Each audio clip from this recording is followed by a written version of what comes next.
creepy, weird, and funny Filipino superstitions coming to you on this video.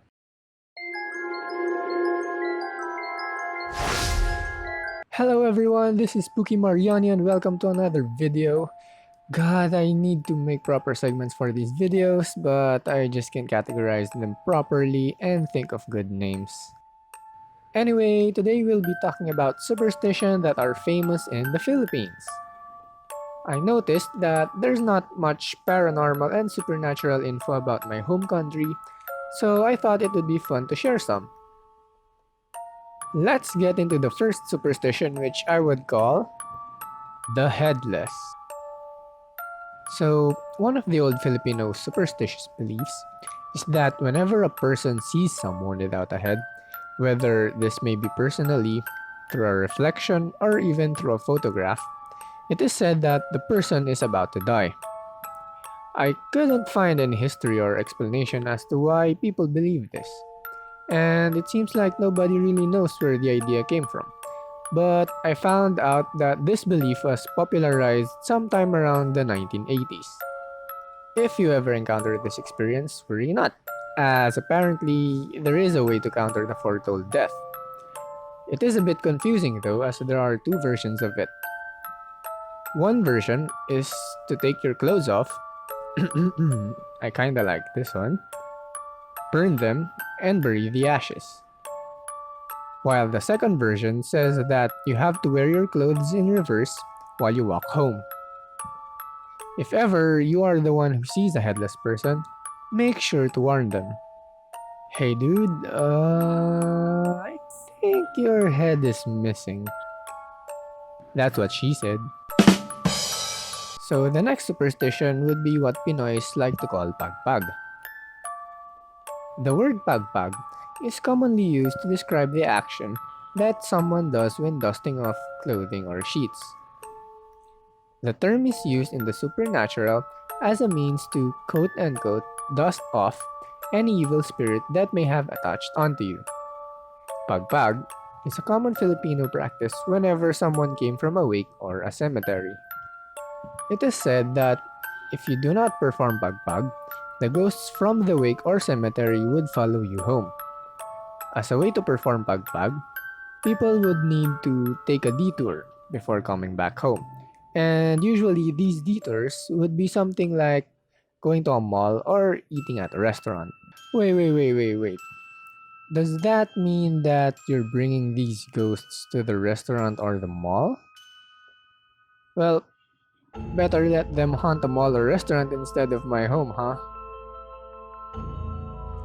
The next superstition is a bit related to the previous one. Let's just call this one Ghost Thief.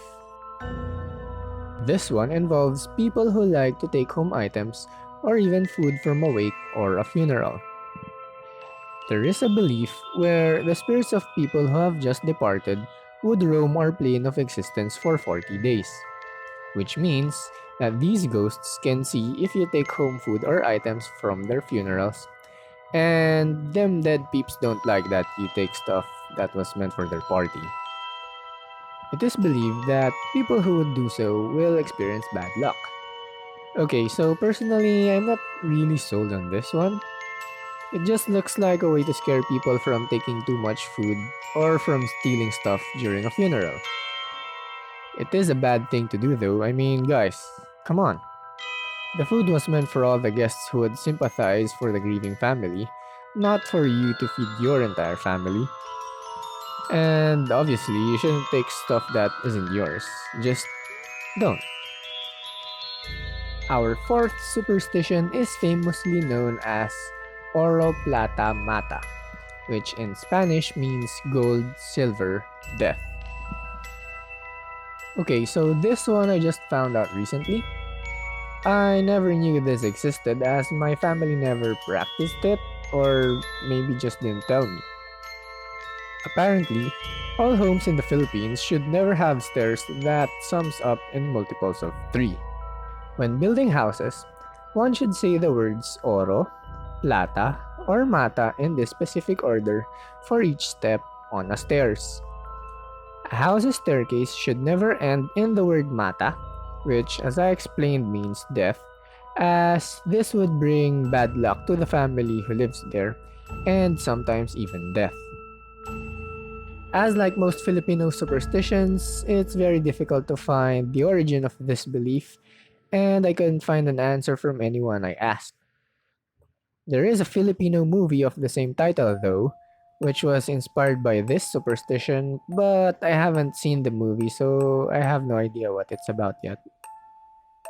For the last superstition, I decided to pick a simple but seemingly ridiculous one, which I'll just call Loc Sweeper. This superstition has been strictly enforced by my own mom, and it involves sweeping your house with a broom at night. Apparently, this should not be done as sweeping at night means you're sweeping away your good luck and wealth, which in turn will give you bad luck. I didn't know this when I was a kid, and sometimes I would forget about it. So when I feel like our room was a bit dusty, I would sometimes sweep it during the night. Once my mom sees me, she would immediately take the broom from me and whoop my ass with it. I'm pretty sure that getting my ass whooped would be considered bad luck. So those are 5 Filipino superstitions. Do you believe in any of them? Have you ever experienced or practiced them? Share your thoughts and experiences down on the comments. Let me know if you guys want more videos like these. And if you enjoyed, I would very much appreciate your like, share, or subscription to my channel. And as always, catch you guys on the next video. Bye!